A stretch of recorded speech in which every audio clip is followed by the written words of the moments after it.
Good evening, everybody. Welcome to our show, Pittsburgh Sports Line. Happy Thanksgiving to everybody. We have a great show, except we're running a little short-handed, and you got the two best conversationalists here. You got Chip Hamer and Al Levine, the talking machine. So we're going to try to cover for a while. I'll give you the report. Big Mike decided to start celebrating Thanksgiving a little bit earlier. So that'll be why he's not here. Smoking Jim Frazier, I guess with all the holiday shopping and traffic, he'll be a little bit late. I just got the inside word from our great cameraman, Matt. He said Smoking Jim has entered the building.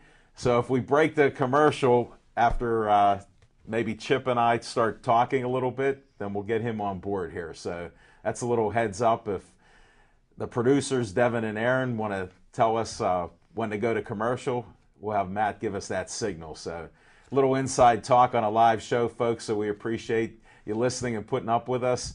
And we start our segment with What's on Our Mind. And since Chip's here, what's on your mind, Chip? Yeah, thanks, Alan. Good evening, everybody.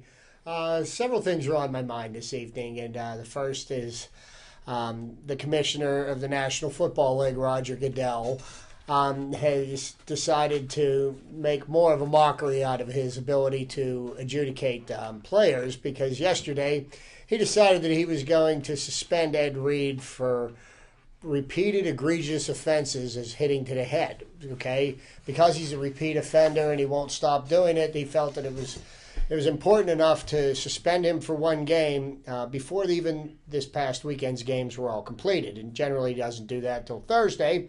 So he went ahead and did that, and Ed Reed decided that he was going to go ahead and appeal his decision, because he appeals his decision to the Lord himself. So he went to New York and he appealed his decision, and Roger Goodell rescinded his suspension, which would have cost Ed Reed $400,000, which is one game's paycheck, and decided that he would just fine him for $50,000 with no explanation as to why. So this egregious repeat offender, for whatever reason, is now not so egregious, or maybe he's not even a repeat offender. But for whatever reason, Roger Goodell thought that it was okay to rescind his suspension, and I think that's a bunch of horse manure. He didn't do it to anybody that was in the black and gold. And I think one thing I'd like to remind Mr. Goodell is that Goodell is spelled with two O's, not one. The next Nice point there, Chip. I can't disagree with you either. I'd like to, but I agree with you on that. And then the next person on my chopping block would have to be the commissioner of Major League Baseball, Bud Selig. Bud Selig is making a mockery of the commissionership in Major League Baseball in a number of different ways. First, what he's allowed to have happen with the Miami Marlins is a joke.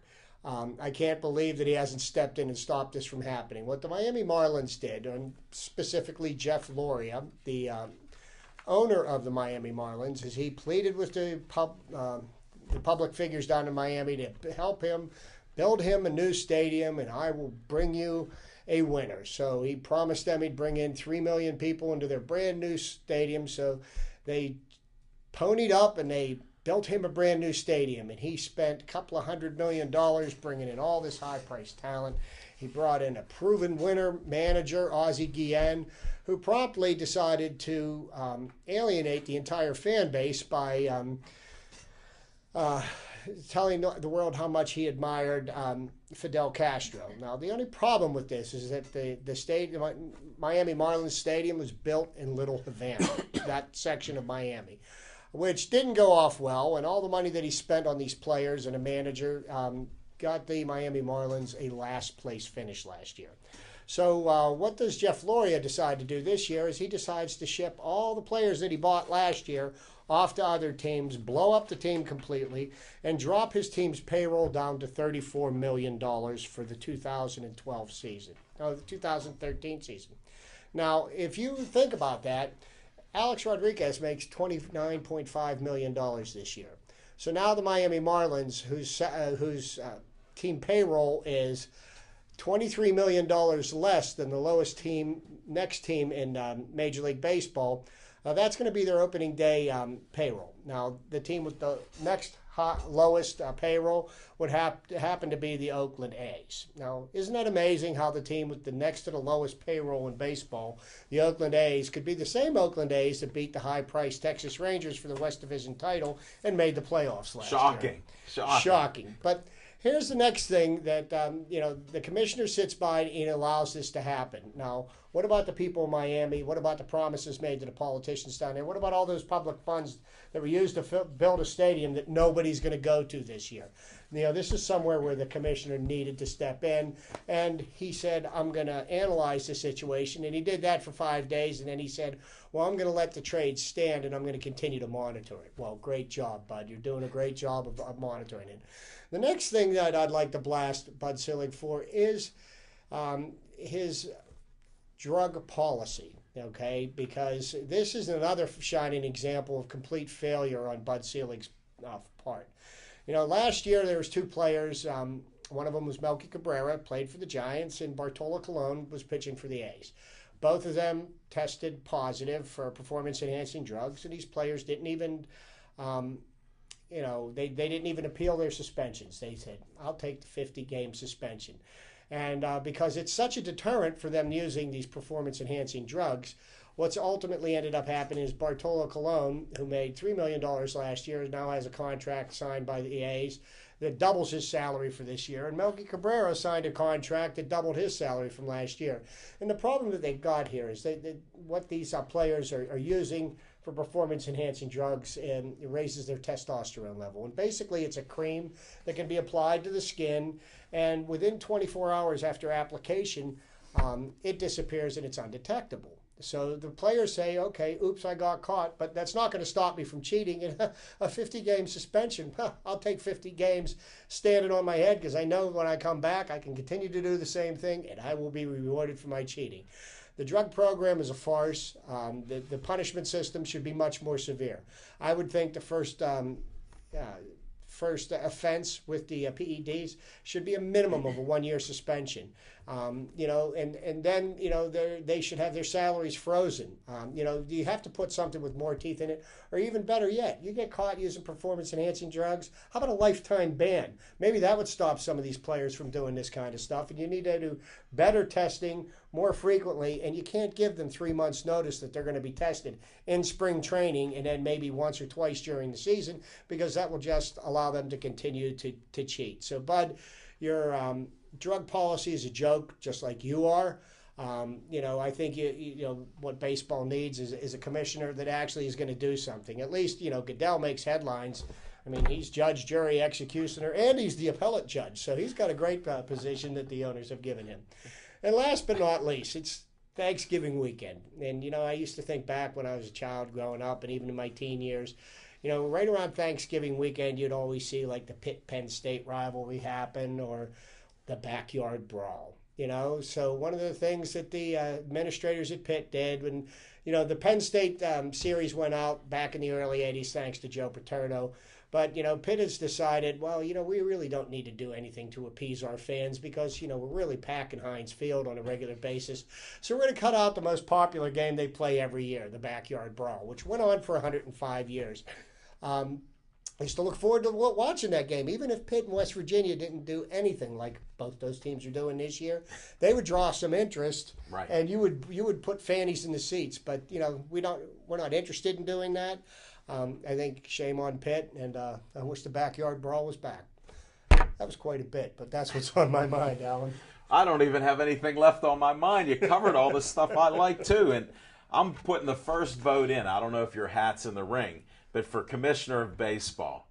I'd love to see you in there as Commissioner of Baseball. Yeah. All right, just so you know. That would be a great thing. Well, let me get what's on my mind, because you guys all know I promote some things. George, I don't know if you can get this. Can you get this Howard Hanna? Oh, this is Bill Russo up at Howard Hanna, a good friend of mine, runs the office in Upper St. Clair. And this is his event, the Children's Hospital Free Care Fund. They're having a special on Sunday the 25th, starting at noon. It costs $35 per person. You have a buffet and open bar throughout the game. And you can win everything from Apple iPod, laptop computers, Thanks, Matt. I appreciate it. 50-50 raffle, basket of cheer. All you need to do is call the Howard Hanna Upper St. Clair office, 412-833-3600, extension 222 or extension 233. And I could give you the names, Frankie Kunselman, Buzz Pasquini, or call my buddy Bill Russo up there and tell him Al Levine sent you there. So just trying to help these guys out. It's Sunday. It's for a great cause, Children's Hospital Free Care Fund. Make sure you're there. Oh, by the way, there's a Pittsburgh-Cleveland game. We'll talk football a little later, but go Steelers. So have some fun with that. Then I want to tell you about we do another show at Level 20. And, you know, during this Thanksgiving season, I'm thankful that we all got to meet. I'm thankful for meeting Chip. I'm thankful that Mike Migliori, who quit the show, introduced us all. I'm thankful for Matt helping us out. Big George is on the camera here. He's putting it right in here, trying to make me not look so large. So I appreciate that. It's always fun. And then we have Aaron and Devin Shea. Aaron Ward is one of the best people running this show here. Same with Devin. I know I'm a producer here, but I can't hold a candle to either one of them. They do a heck of a job here. And what gets to the point is at Level 20, they run from other jobs, other places. They gather up cameras and equipment. I don't know if I've told them, but I appreciate everything they do. And I get a lot of great feedback on how well we look, how well produced the show is. They make Chip and I look like professionals. So we appreciate it. We're still in the amateur status. So anybody who wants to sponsor the show, call 412-831-3304. But anyhow, we had a great night last night. Sammy Vasquez Jr. is fighting on Saturday night at the Ross Draver Arena there? Yes, it is. And we met Andreas Comallero, and he offered to teach me the Greek gyro diet that made him into a man of steel. He's like a young Greek god, and he got a punch that'll knock out a horse. So you got to come out there that night. There's prices from $30, $60, and it'll be a great night. They even have a concert with the Hobbs sisters. So to Sam Vasquez Sr., here's your promotion, buddy. We're going throughout the whole tri-state area here with people watching the show on public access TV. Even the Chief, here's a shout out to you, bringing some pictures with Jersey Joe Walcott and what was it, Ezra James or Ezra Charles. Ezra Charles. So he brought some history there. So here's our boxing little promo, and if we could go to a commercial and get Smoking Jim in here, I'll just hit a period now and we'll move forward on it, guys. So whatever you think is best out there.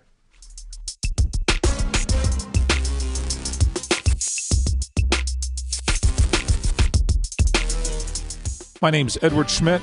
I'm the secretary of the Bethel Park Volunteer Fire Company. We're here this evening preparing our engine number 2 to be delivered to the Broad Channel Volunteer Fire Department in Queens, New York. The members of the Bethel Park Volunteer Fire Company are proud to be assisting in the recovery efforts for Hurricane Sandy, which wreaked havoc on the northeast part of the United States in late October 2012. The Bethel Park Volunteer Fire Company is donating a 1988 Pierce fire engine to the Broad Channel Volunteer Fire Department in Queens, New York. The Broad Channel Fire Department was completely devastated and lost all 3 of its fire engines and its ambulance when Sandy hit. It also had all of its gear and equipment washed away in the floodwaters. The Bethel Park Volunteer Fire Company is donating a 24-year-old fire engine that has been for sale since the delivery of our new fire engine back in January of 2012. This vehicle was not purchased with tax dollars back in 1988, but instead it was purchased entirely from money that was raised in fund drives and from donations from the residents of Bethel Park. The fire company is proud to say that it still holds true today that all of the vehicles owned and operated by them are purchased with money raised by the fire company members and money donated by the residents of Bethel Park. The donated fire engine is being flatbedded to New York at a cost of $2,400, which is being paid by the Terry Farrell Firefighters Fund. This fund is named for New York City firefighter Terry Farrell, who died on 9/11. This fund provides medical, educational, and equipment assistance to firefighters. Donations to help cover shipping costs can be sent to the Terry Farrell Firefighters Fund, 1912 Wantagh Avenue in Wantagh, New York, 11793, or go online to www.terryfund.org. The Bethel Park Volunteer Fire Company is proud to be able to donate this vehicle to a fire company in need. If you wish to help the Bethel Park Volunteer Fire Company, please visit our website at www.bethelparkvfc.com.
Welcome back, folks. Thanks for watching the show.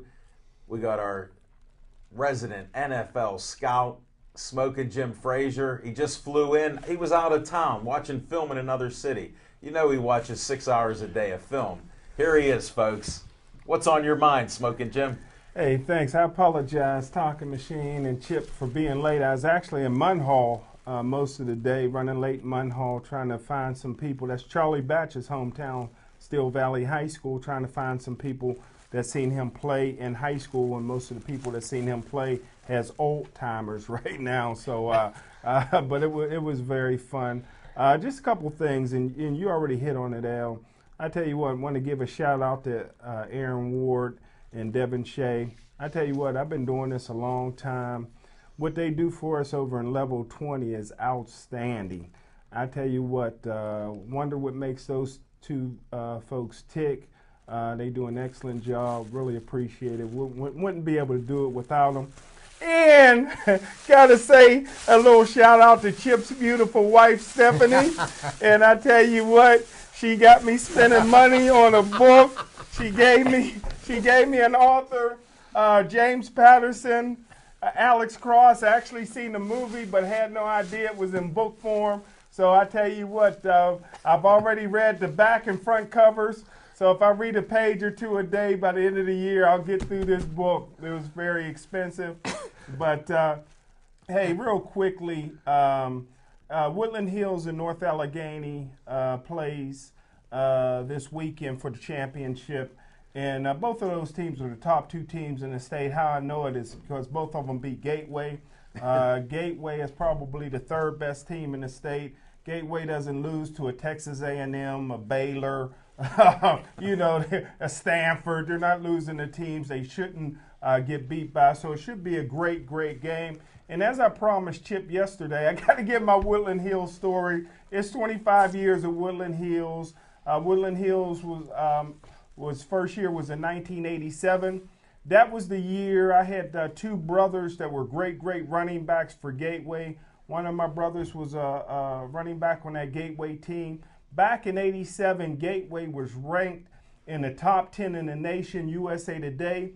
Gateway was undefeated. Gateway had the #1 player in the country, according to USA Today, was National Player of the Year, Curtis Bray. A year after Emmitt Smith won National Player of the Year. 2 years after Jeff George won USA Today Player of the Year. And, of course, my dad was the president of the Parent Boosters. And before the game, my dad rented an airplane, and it flew over the stadium prior to kickoff. And it says Gateway #1, and that forged the rivalry. 25,000 people jammed into Turtle Creek Stadium on a Saturday afternoon, and the nation seeing Gateway get upset by Woodland Hills, who went on to play for the championship that year and lost. So that's my Woodland Hills story. Good luck to North Allegheny and Woodland Hills. I hate both your schools. You know, Thanks, Smoking Jim. it's We fun- appreciate what's on your mind. It's funny that you mentioned that story, you know, and the reason why Jim mentioned that was last Friday I was at the Woodland Hills Upper St. Clair game, and, you know, Upper St. Clair was a odds-on favorite to win that game. Nobody had scored on them in the playoffs. They had pitched 2 shutouts the previous 2 weeks. And Woodland Hills took it to them. They were up 21-0 halfway through the first quarter, and I was really very impressed. And I was more impressed by the fans in the stands than I was with anything that Woodland Hills was doing on the field. Now, of course, they took apart USC by piece, and that was a very good Upper St. Clair team. I thought Upper St. Clair was going to rematch with North Allegheny for the title this year, but Woodland Hills took them to task. But the fans there have just so much passion for their team. It was really, truly one of the most entertaining evenings I've ever spent watching football. I sat there among the Woodland Hills boosters and everything. But, you know, when you watch this championship game this Friday, you know, I'd like to talk about a quarterback named Leftwich, and he does not play for the Steelers. And this kid, Mac Leftwich, is a quarterback for North Allegheny. Did something last week against Seneca Valley that hasn't been done in the Whippeals since Terrell Pryor was a senior. And he put up over, I think he threw for 5 touchdown passes. He put up obscene numbers of passing, rushed for 84 yards. He himself took apart Seneca Valley this past weekend while his coach, Art Walker, allowed them to run up the score with, you know, 1 minute and 30 seconds left. But, you know, the thing that amazes me is Mac Leftwich is just such an amazing athlete. And if you want to see a hell of a quarterback, watch that game Friday afternoon. But, you know, it amazes me that a kid as talented as he is got a scholarship that he's taken to Stephen F. Austin University. Wow. Where he's going to go play college football. And I'm sitting there, what? That's in Texas. You know, what? Why is he going to a school that nobody will ever watch or ever see? And it's simply because the young man is only 5'10", and that scares away the Division I schools. They want 6 foot, 6'5". You know, there are prototypes for the types of quarterbacks that they want.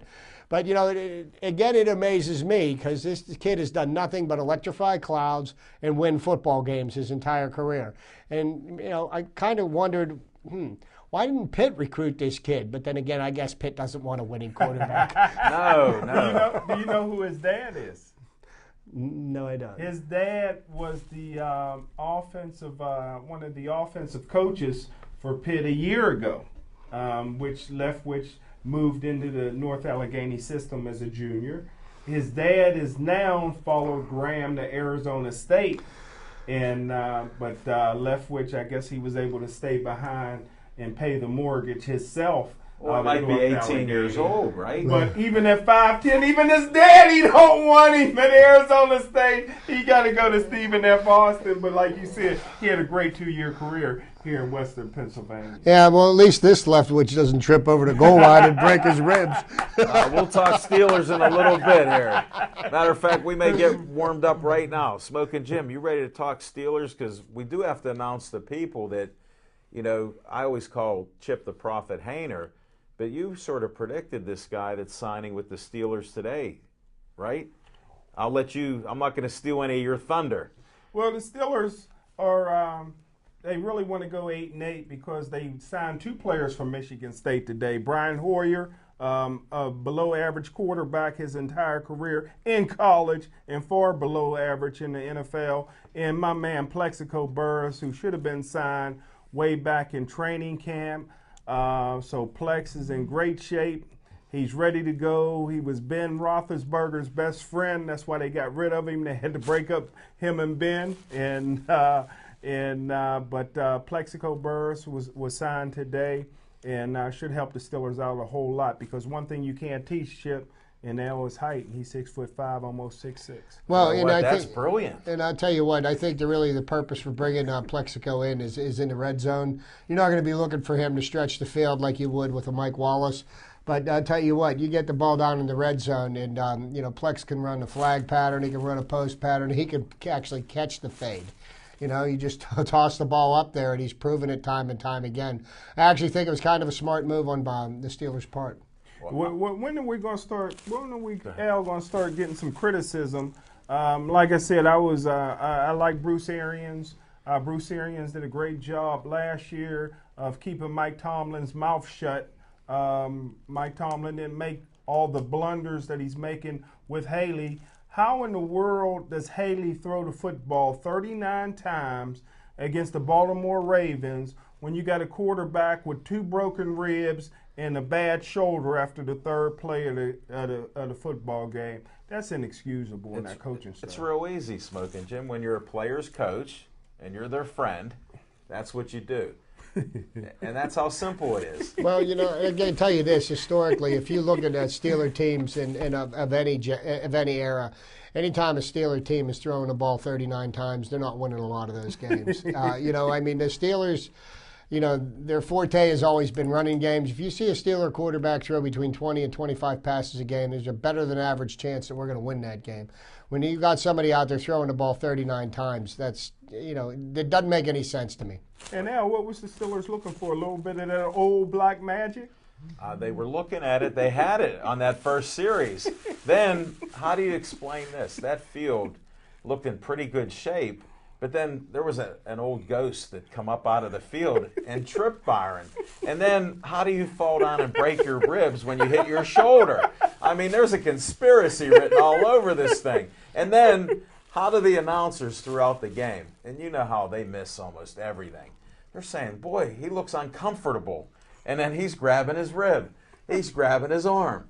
And then he's throwing passes. Every once in a while, he fired one out that was pretty good. Then all of a sudden, he's throwing one 10, 20 yards short when we need it. And then you have a guy who gets alligator arms. I talked about it a little bit last night because Smoking Jim turned me on to that. That's why he's an NFL scout here. That Mike Wallace, okay, it was a bad pass, but most of you guys and young kids that watch this show that are receivers, don't you go after the ball, even if it's not right to you in your chest or hitting you in the head and you're missing it or you can't get your feet down in the end zone? Sure, he didn't try, so you can blame Leftwich for the bad pass. He had many of them. We got a solution to the problem. We ought to lean on Roger Goodell. We ought to suspend Heinz Field for tripping the player, being an egregious repeat offender. But the one thing that the Steelers' problems, they ran the ball so well. The day that Antonio Brown went down, he has made such an impact. His absence in the field.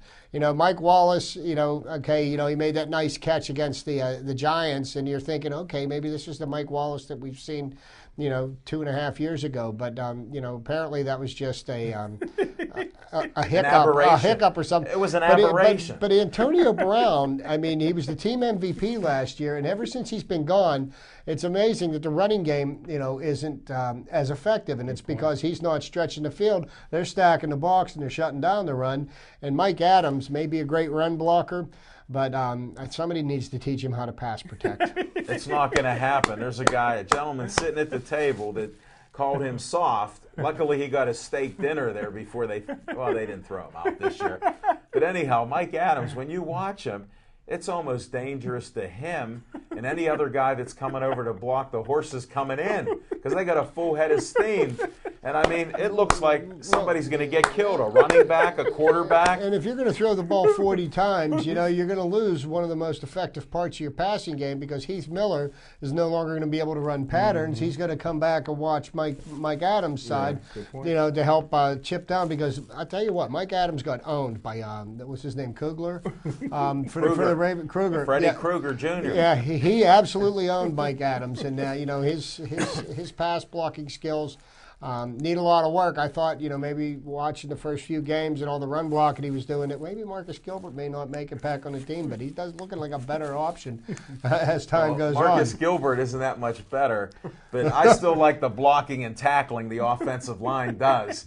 And Mike Adams isn't really adept at doing that blocking and tackling because they're past him. You got to at least have a guy in front of you or beside you. With as big as he is, you figure he can fall down in front of somebody. Well, at least have to run around him. Hold it, Max Starks has that down. That's why he's my man. He gets in the way, and then he even attacks a few people. And then Willie Colon, they caught him again on holding. Can you guys believe that? They actually caught him holding one time. I didn't count. I lost track of how many other times. But, we did have a good running game going. The 28th worst run defense, and we're not running the ball with an injured quarterback. I'll repeat it again, folks. It should have happened with Well, running. really what the game boiled down to, and it was a typical Steelers-Ravens game. The Steelers' defense was just absolutely stellar. They didn't allow the Baltimore Ravens to score a single offensive touchdown. The points that they did score, the 2 field goals that they kicked, were off of mistakes by the Steelers' offense. The Steelers' special teams gave up a 63-yard punt return by Jacoby Jones. But, the games that the Steelers and the Ravens play, they always seem to be 3-point affairs. And, the teams that make the most mistakes generally end up losing. And we made a number of mistakes that, in the overall scheme of things, well, that one mistake didn't win or lose a game. And it usually comes down to 1 or 2 plays, and that's where it is.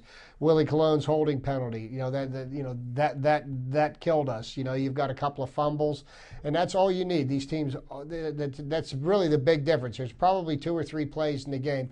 Had we not made the mistakes, usually it used to be that the Ravens would make them in the past, but it seems to be the bug that's biting us now. Well, at least Charlie Batch is going to step in like I predicted last week.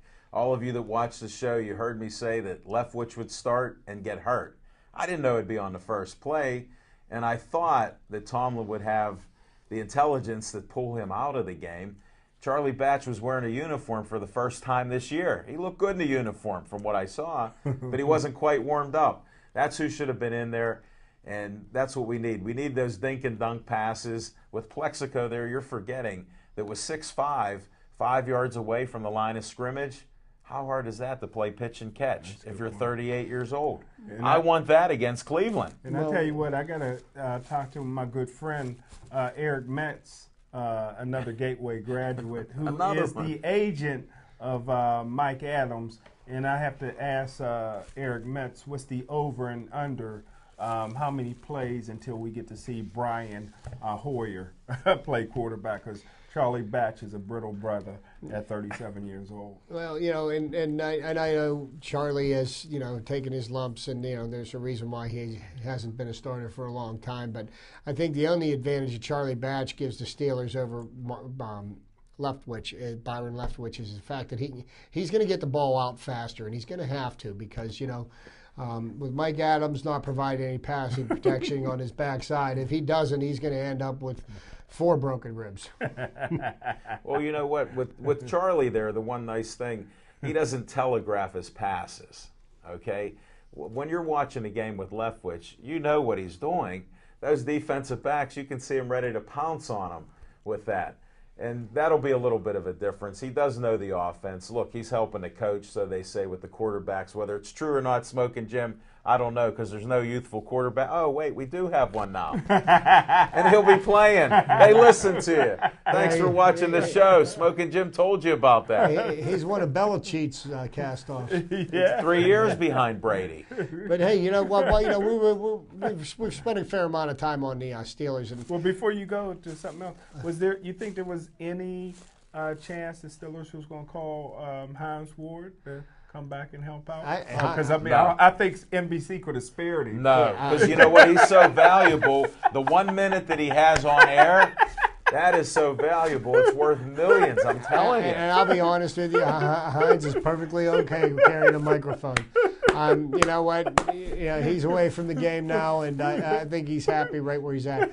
But to touch on something Alan talked about a little bit, last night we had a great show down at the Level 20 Sports Lounge, and Colin and his crew did an amazing job, and we were swamped by Team Vasquez. Wow. Sammy Vasquez Jr., this young man, I was very, very impressed with what he brings to the table. This is a young man that's just started his pro boxing career. He turned pro in April, and he's already 5-0. His 6th fight's going to be this Saturday night. And I'll tell you what, you talk to this young man, and he trains hard. Family's the most important thing to him. And from what Jim and Mike Mig tell me, that this young man is destined to be a future champion, world champion. And, one of the things that he told me last night is that he's been trying to reach out to Paul Spadafora. He has a lot of respect for Paul Spadafora, said he's probably one of the best defensive fighters that he's ever seen. But one of Sammy's entourage asked me His biggest fan. to give a little shout out. If anybody out there has got the ear of Paul Spadafora, hey, you know what? You want to do a young and up-and-coming boxer a big favor and give him a fight this kid. We would give you one hell of a match, and he might give you your first loss. And I tell you what, I love Mexican fighters. You guys know I love boxing. I'm a big boxing fan, and Sammy told me that his dad, you know, a lot of the Mexican families, there's a lot of kids in that family.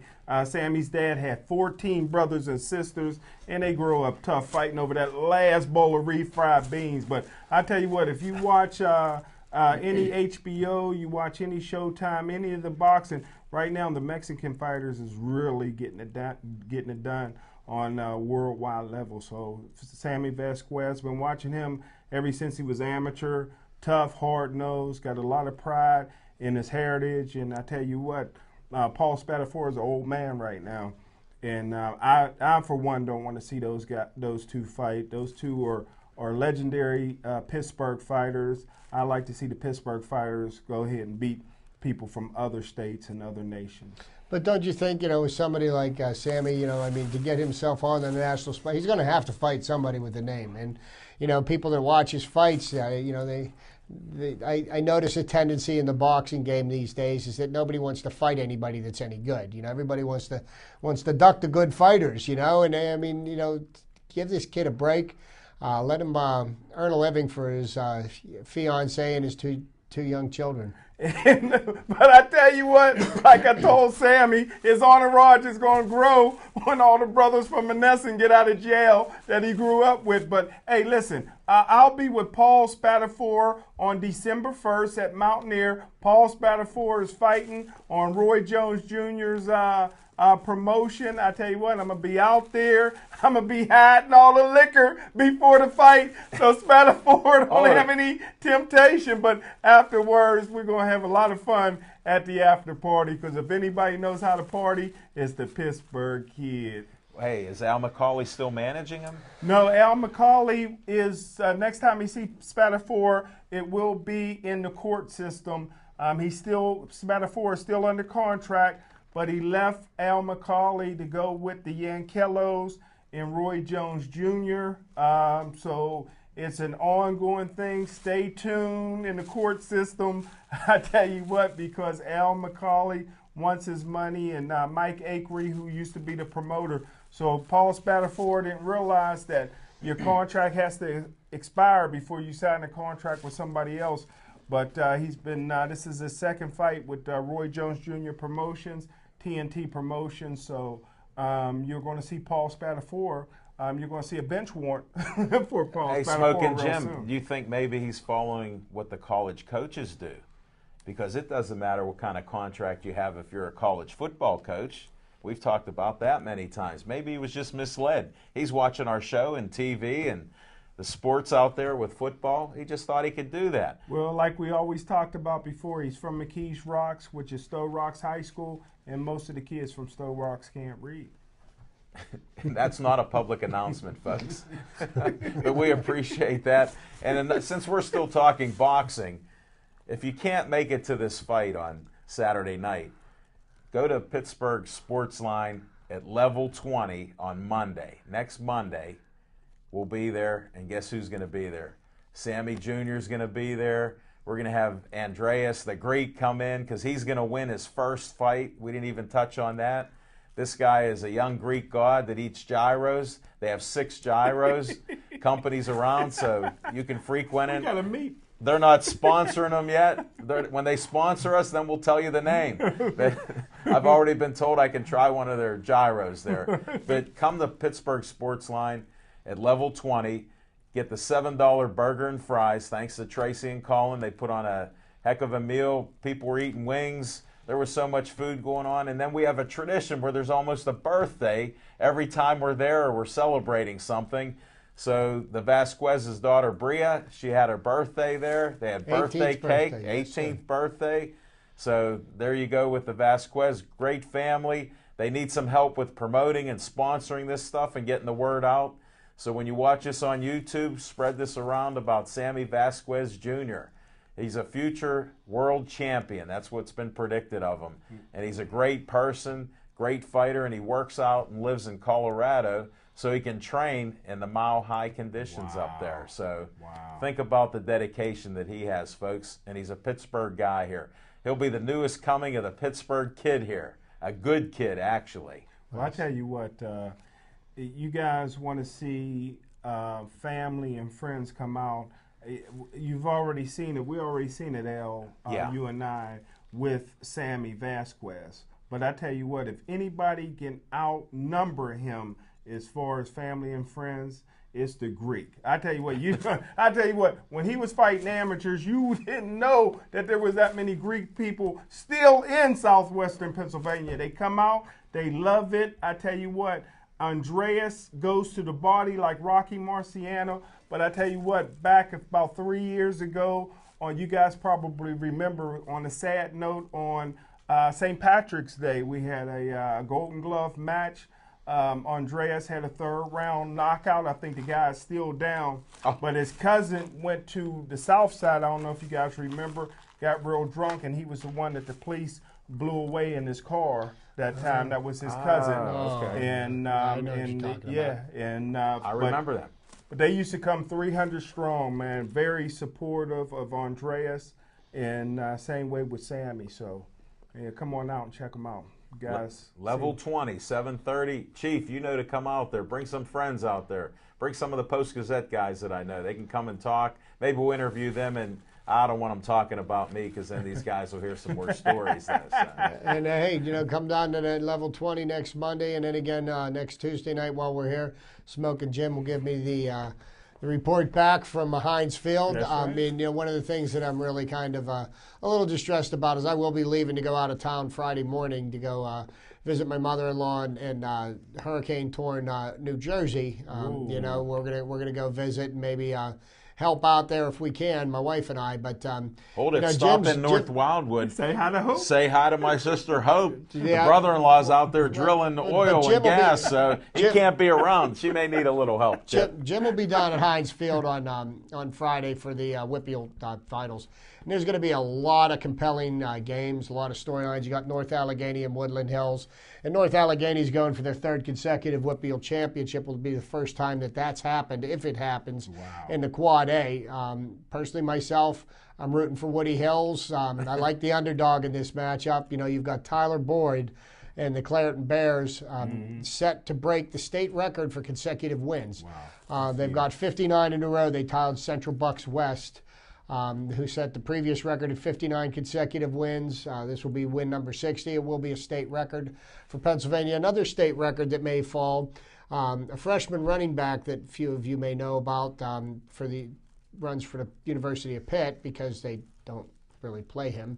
Russell Shell holds the state record for most yards rushing in a season. There's a young man that plays for the Washington Little Prexies. And he is within 100 yards of Russell Shell's state season rushing record.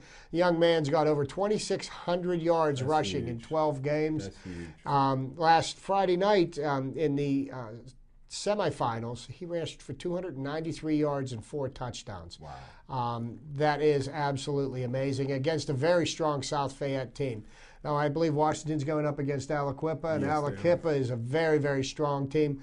2 11-0 teams that are going head-to-head, and that'll be a great matchup. And then the AAA championship, you've got West Allegheny, you've got Bob Palco going for his 6th Whitfield championship. He's the father of Tyler Palco, going up against the West Mifflin. And, these are probably the 2 strongest teams in AAA, even though, Thomas Jefferson went into the semifinals Friday night undefeated. But,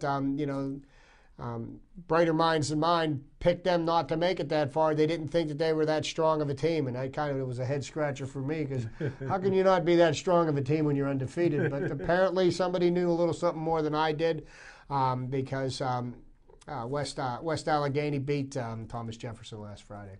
So there's some very compelling matchups, some great football. I know it'll be on Root Sports, or go down to Heinz Field. I'm going to tell you something. Watch the Woodland Hills fans. You will laugh your hind end off. They are truly a joy to be around. And I said I had more fun hanging out with the Woodland Hills fans at that game than I can ever remember in a football game recently. Speaking of hanging out, Smoking Jim, what are you doing on Friday there? What's your function there? I've got to get some insight. It's We always Smoking like Jim's to barbecue. we like to get some insight on Smoking Jim. He's a talented writer. I assume he was writing an article for some newspaper for hanging around Munhall today. I'm going to assume that if he's trying to get a story, here's the guy to see. And what's your story on Friday? Well, I'll be covering all four the high school WPIL championship games for the newspaper. And so I'm very excited. I'll be there from 8 o'clock in the morning to roughly around midnight. And I tell you what, the food in the press box is second to none. All brother cooks, all black cooks, man. I tell you what, man, I'm going to eat. And I tell you what, I'll probably take my nap during the West Mifflin game. But all the other three games, I'll make sure I'm wide awake. Hey, for can you those. get me in? What time's dinner? Well, it starts off, brother, about 9:30 In the I'll be morning. eating What my do you omelet. eat? An omelet? Steak and omelet, man. They make Steak it, and omelet. They make it special for me. I'll go down on the field probably around 9 o'clock for pregame warm-ups. One of my best friends is the trainer, most beautiful woman in the world, Tammy Ridgely. She she's from Pensacola, Florida. She introduced me a few years ago to Herschel Walker, so it was a dream come true to be able to interview Herschel. You know, he got split personalities now, so I did 2 interviews with Herschel, the great Hey, one. where can we get that article? I want to check out those articles. You got to get it. Which one, the first or the second I one? take both, buddy. This guy's one of the most talented writers that you'll ever meet. He has a self-depreciating type of humor here. You don't realize the talent that he has. Those big words is tough for a general studies All major. right, well, he's a great guy, and he's a great writer. And you have to check out that paper when you go to YouTube or whatever. We'll try to get something hooked up. I think it's like a Courier or something there. It's been around for a long time. Yeah, It started in Pittsburgh. It's a great paper. They're still alive in Pittsburgh. They got great people like Smoking Jim there. And I think one of the other guys is this Bill Neal, who I met. I haven't seen him with a couple other guys, but we'll let you guys talk about boxing at another time there. But Bill Neal's a hell of a guy, and Yes, he they is. put out nice articles, and they help the community. They're always out there in the community, so look for these guys. If you can see Smoking Jim on Friday, just go up to him and tell him you see him all over public access TV. We're all in the communities all around. Look for us on Verizon, all of you that have Verizon. It's 32 on Verizon, 7 on Comcast, and we're even here in the city of Pittsburgh. You can see it on Verizon if you have Fios. So check out the show. Tell your friends about it. We'll be up on YouTube by the end of the week, so you'll see some of these other shows here too. And what else, Smoking Jim? Well, hey, you Or know, one Chip, thing I what do wanted you to got? touch on is last night Alan touched a little bit on the NHL situation. 66 days now. And, 66, and the next 66 will be just as painful as the first 66. And the negotiations are going nowhere. But the thing I found interesting is, you got some of these players that are going over into these foreign countries and deciding to skate. And one of the biggest drawing ticket in the NHL, Sid Crosby, it's kind of cost prohibitive for him to go and play in one of these other countries because he's under contract for the Penguins. And, the owners knew what they were doing when they signed all these guys to $100 million contracts. Yes, they because did, Chip. they've got to buy insurance to insure their contracts. And, Right. for Sid Crosby, it's $400,000 a month for him to buy an insurance policy. Hold it. This is the magic number today. But Ed Reed, 400,000. That's right. Sid, That's right. But my, What's the my cash point five? being is, like here in the United States where they're playing hockey, they've got the best medical care, they've got the best facilities, they've got the best equipment, the best travel and accommodations and everything. You're going to these, you're playing in Europe, you're playing in Russia. The travel is you don't know if the plane that goes up is going to come down in a hurry or whether it's going to land on its tires. Claude Giroux, who was one of the Flyers' top players, I guess he would be their star player. He is now being looked at by the Dr. Carrick, who is the same guy that looked at Sid Crosby, because playing in Europe, he got concussed, and they're saying that it's just a minor neck injury. Doesn't that sound a little bit familiar?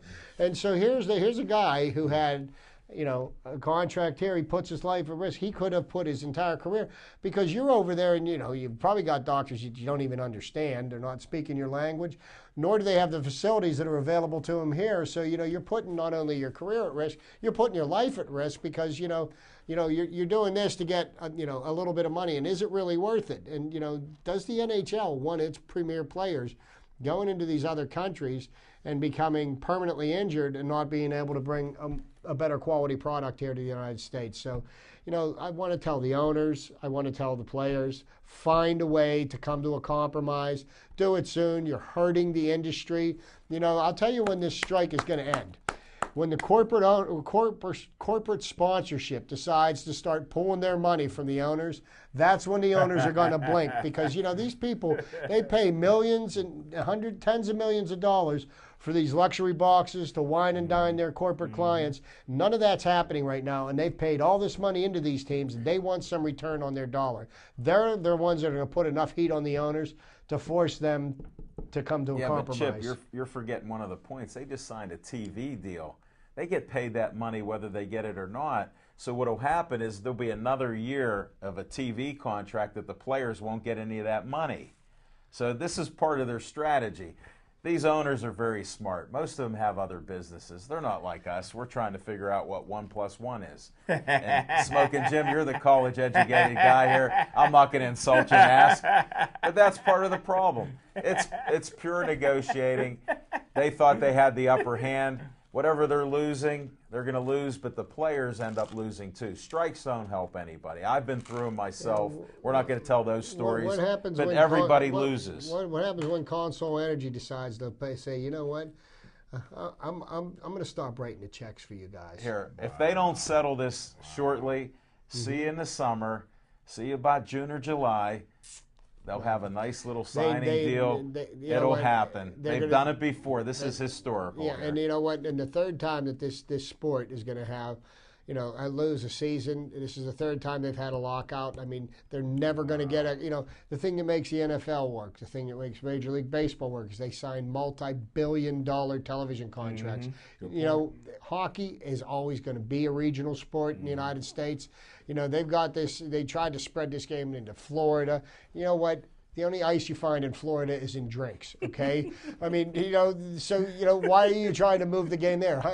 Come on. You have a hockey team in Phoenix, Arizona. The temperature gets up to 110 degrees there, okay? I mean, these are not places where this sport's going to thrive. And what's ultimately going to end up happening is, when this is all said and done, there may be 3 or 4 less teams playing hockey, which is going to hurt the owners. It's going to hurt everybody, players as well. Hey, Chip, like I said last night, there's $3.3 billion that these owners split out. The players only get $1.9 million.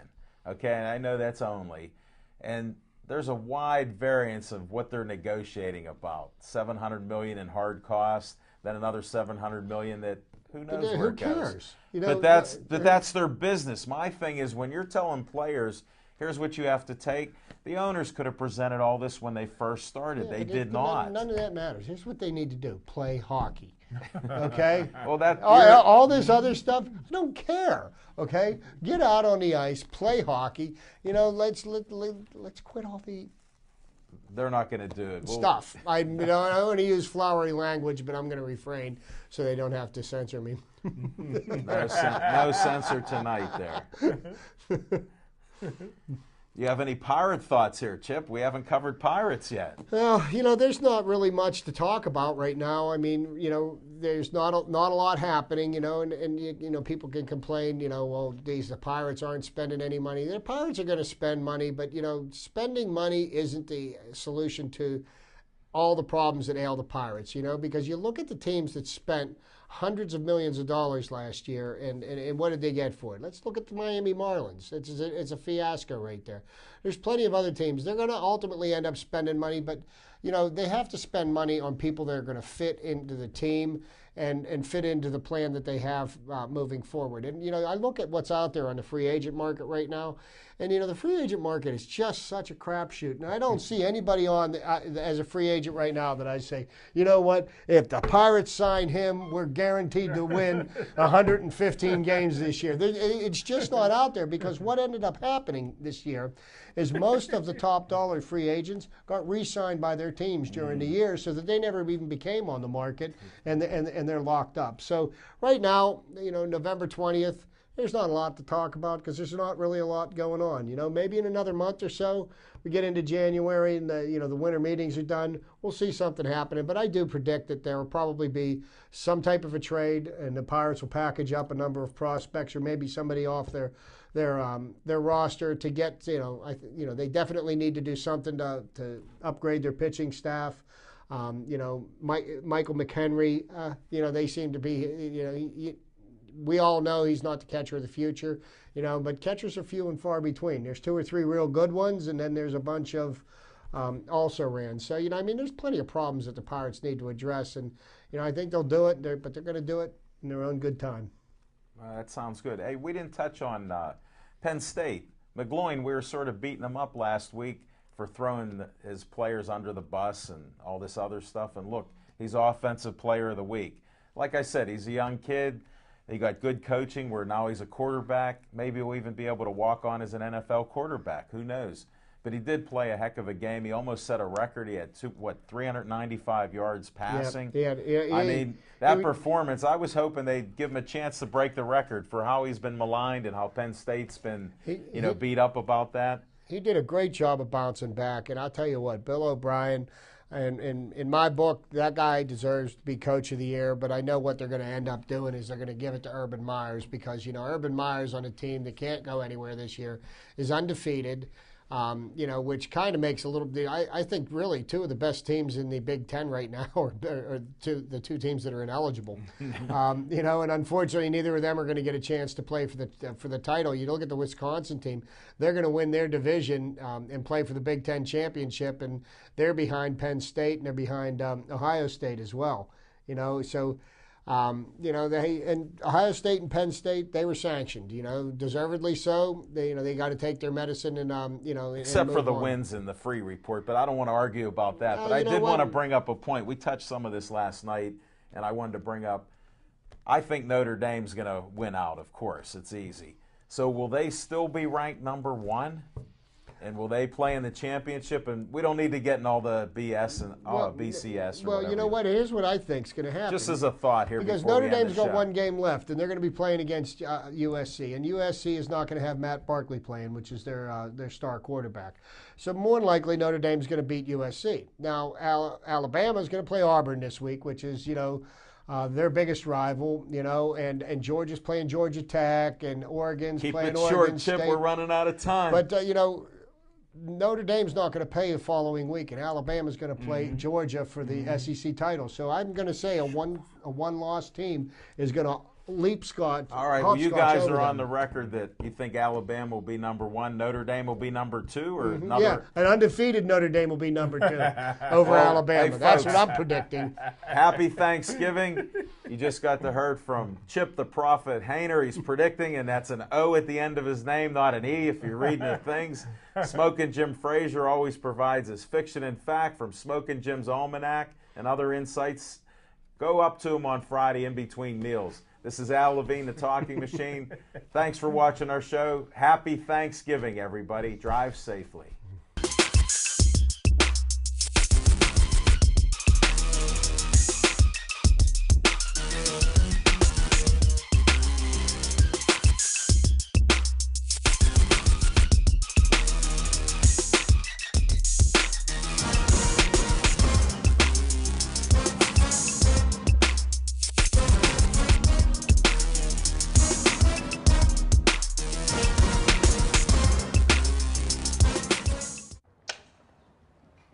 So you've got a song about where to call for government information? Check this out. We got the benefits and services that'll make you smile to get the answers you need.